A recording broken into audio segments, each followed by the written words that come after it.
Madanapalle sub collector ఆఫీసులో జరిగిన అగ్ని ప్రమాద ఘటనపై అనుమానాలు ఉన్నాయని డీజీపీ తిరుమలరావు తెలిపారు. ఇది యాక్సిడెంట్ కాదు, ఇన్సిడెంట్. ఆఫీసులో షార్ట్ సర్క్యూట్ జరిగే అవకాశమే లేదు. ప్రమాదంపై ఎస్పీ డీఎస్పీలకు సీఐ చెప్పకపోవడం అనుమానాలకు తావిస్తోంది. ఆర్డీఓ కూడా కలెక్టర్కు చెప్పలేదు. కిటికీ బయట అగ్గిపుల్లలు కనిపించాయి.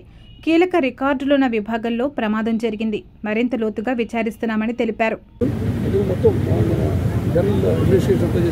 ఇప్పుడు రెవెన్యూ డివిజన్ ఏర్పాటు అంటే పలమనేరు కావచ్చు, కుప్పం కావచ్చు, ఇవన్నీ అప్పుడు ఏర్పాటుకు ముందు ఆ ఫైల్స్ అన్ని ఇక్కడ ఉన్నాయి. మరి ఆ ఫైల్స్ ఇక్కడ ఉన్నాయి, పాతవి ఏమన్నా కుప్పం కావచ్చు, పలమనేరు కావచ్చు, తీసుకోవాలి. అన్ని వివరాలు వస్తాయండి. ఎందుకంటే నాకు పూర్తి వివరాలు తెలియదు. కలెక్టర్ ఉన్నారు, కలెక్టర్ అన్నారు, అన్ని ఉన్నాయి. ఇక్కడ కొన్ని ఫైల్స్ ఇక్కడే ఉన్నాయి. ఈ ఆఫీస్లో చూస్తూ ఉంది. రేపు వరకు సార్ ఉంటారా? పేపర్లు కూడా వచ్చింది. 982 ఎకరాల కృషి వచ్చింది. అన్ని ఉన్నాయి, అన్ని బయటకు వస్తాయి. అందుకే చెప్తుంది ఏంటంటే బాగానే సీన్కి వచ్చేసి ఫలానా అని చెప్పడం కరెక్ట్ కూడా కాదు. Let us take some time. అందుకే మీరు రాగానే మీతో మాట్లాడుకుంటూ ముందుకు పోయి సీనియర్తో చూసి అన్ని విధాలు ఆలోచించుకొని మా పద్ధతిలో నిర్ధారణకు వచ్చా చెప్తున్నాము. నిర్ధారణకు రాని విషయాలు లేదా మీకు చెప్పకూడదు, ఇవాళే చెప్పకూడదు విషయాలు ఇప్పుడు చెప్పాలి. ఎప్పుడు అవసరమైతే రేపు గారు రెండు గారు విషయాలు చెప్తాను. ఇవాళ ఏంటంటే ఇవన్నీ మీకు ఆల్మోస్ట్ రికార్డులో వచ్చేసే విషయాలు.